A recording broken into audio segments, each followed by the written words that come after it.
Hello, my name is Kate Findlay and I'm here today to show you a project to do with Halloween.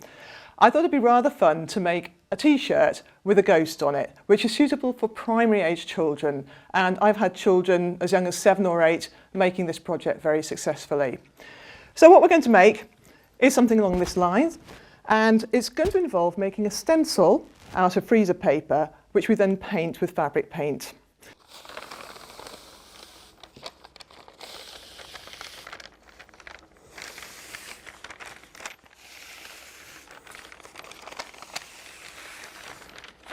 There we are.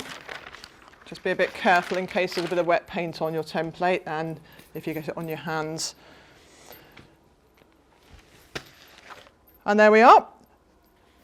That's the ghost on the t-shirt. Now, finishing touches, what you could do